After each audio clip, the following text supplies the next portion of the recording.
성도 여러분 안녕하십니까? 오늘도 이 새벽 시간에 하나님의 말씀을 함께 나누고 기도하기 위해 참여하신 모든 분들을 진심으로 환영합니다. 하나님께서 이 말씀에 참여하는 우리 모두에게 귀한 은혜를 허락해 주시기를 간절히 소망합니다. 오늘은 율법의 저주라는 주제로 하나님의 말씀의 은혜를 나누고자 합니다. 오늘 우리는 왜 그리스도께서는 죽음을 당하셔야만 했는지, 그리고 그 죽음이 율법과 어떠한 관계가 있는지 살펴보게 될 것입니다. 이에 앞서 먼저 다음에 새 성경절을 통해서 인간의 상태에 대해서 살펴보도록 하겠는데요. 먼저 하나님의 말씀 시편 51편 5절의 말씀을 보도록 하겠습니다. 내가 죄악 중에 출생하였으며 모친이 죄 중에 나를 잉태하였나이다. 이 시를 쓴 다윗은 인간의 죄된 본성에 대해 깊은 이해를 하고 있었습니다. 아담이 죄를 지은 이후로부터 그 죄는 모든 인류에게 전해지게 되었으며 그 죄는 어린아이가 잉태할 때부터 그에게 영향을 미치게 되었습니다. 그래서 그는 내가 죄악 중에 출생하였다고 말을 한 것입니다.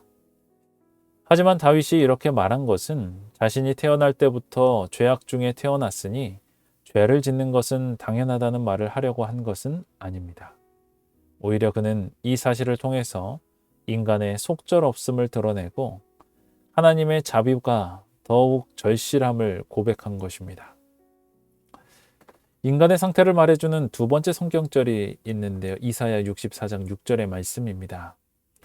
대저 우리는 다 부정한 자 같아서 우리의 의는 다 더러운 옷 같으며 우리는 다 쇠폐함이 잎사귀 같으므로 우리의 죄악이 바람같이 우리를 몰아가나이다.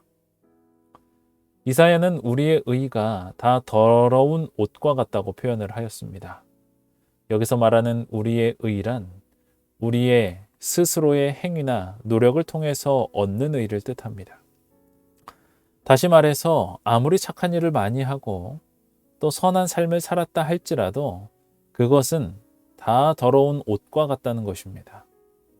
이 표현은 문자적으로 더러운 걸레, 그러한 것들을 의미합니다. 결국 사람은 아무리 노력해도 자기 속에서 돋아나는 죄의 가시를 없앨 수는 없습니다. 이 말씀이 그러한 것을 말하고 있는 것이죠. 그리고 마지막으로 로마서 3장 23절입니다. 모든 사람이 죄를 범하였음에 하나님의 영광에 이르지 못하노니. 여기서 바울은 모든 사람, 즉 이 땅에 존재하는 모든 인류가 다 죄를 범하였다고 말합니다. 그 말은 모든 사람은 다 죽을 운명이라는 것이죠. 왜냐하면 죄의 싹은 사망이기 때문입니다. 이처럼 새 성경절을 종합해 본 결과 우리 모두는 죄 중에서 태어났고 죄인으로 이 세상을 살아가고 있다는 것입니다. 그리고 그 결과 우리 모두는 영원한 사망에 이르게 될 것입니다. 이것이 율법의 저주요 모든 인류의 운명입니다. 하지만 그런 인간을 살리시기 위해 예수님께서 이 땅에 오셨습니다. 그리고는 우리의 죄의 싹을 십자가에서 대신 지불 하셨습니다. 갈라디아서 3장 13절의 말씀입니다. 그리스도께서 우리를 위하여 저주를 받은 바 되사 율법의 저주에서 우리를 속량하셨으니 기록된 바 나무에 달린 자마다 저주 아래에 있는 자라 하였습니다. 율법의 저주는 곧 죽음입니다. 우리 모두는 율법을 어기고 죄를 지었기 때문에 죽음을 겪어야만 합니다. 하지만 예수님께서 그 저주를 대신 받으심으로 우리를 속량해 주셨습니다. 이것이 바로 복음입니다. 이것이 바로 예수 그리스도의 무궁한 사랑입니다.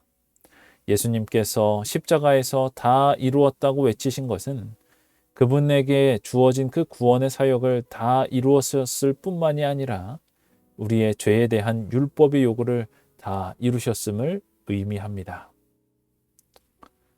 갈바리의 십자가는 율법의 불변성을 말해주는 한편 죄의 값이 사망이라는 것을 온 우주에 선포한다. 구주께서 임종하시면서 다 이루었다고 외치실 때 사탄의 멸망을 알리는 종이 울렸다. 오랫동안 계속하여 온 그 대쟁투는 이제 판가름이 나고 죄악의 최종적 도말이 확정되었다. 그렇습니다.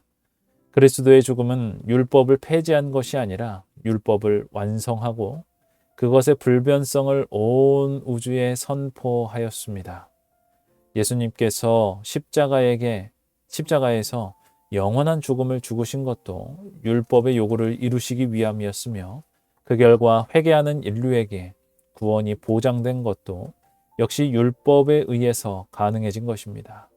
그러므로 우리는 그리스도의 죽음과 율법의 관계를 바르게 이해하므로 그 속에 담겨진 구속의 원리뿐만이 아니라 구원받은 자로서 어떠한 삶을 살아야 하는지 분명히 깨달아야 합니다.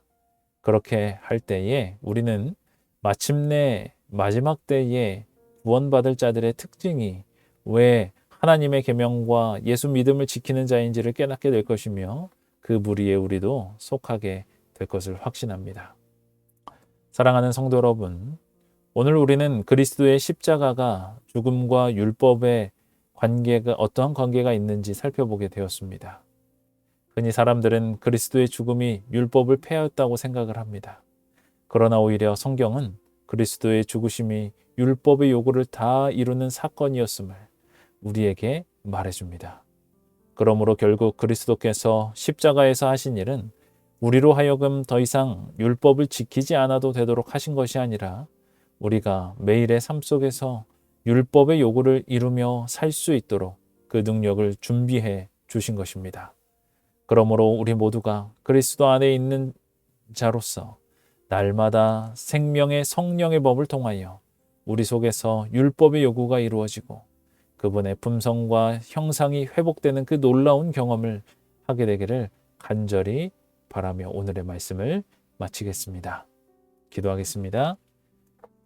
하늘에 계신 하나님 아버지, 오늘도 우리에게 귀한 생명으로 이 삶을 인도해 주심에 참으로 감사드립니다. 하나님 아버지, 율법의 저주는 곧 죽음이었습니다. 우리가 죄로 인하여 죽을 수밖에 없었던 우리의 그러한 삶을 예수 그리스도께서 십자가를 통하여 대신 저주를 받으시고 달려 돌아가심으로 우리들에게 구원의 길을 허락해 주셨습니다. 우리 모두가 이 사실을 기억하고 예수 그리스도를 믿는 이 마지막 때에 하나님의 계명을 지키며 예수 그리스도를 믿는 믿음을 가진 자로서 이 땅을 살아갈 수 있도록 인도하여 주시옵소서. 예수님의 이름으로 기도드립니다. 아멘. 기도 제목을 함께 나눕니다. 각자 있는 곳에서 함께 기도하시며 이 하루를 시작하시면 좋겠습니다. 오늘도 하나님과 거룩한 생애, 행복한 하루가 되기를 간절히 소망합니다. 기도하겠습니다.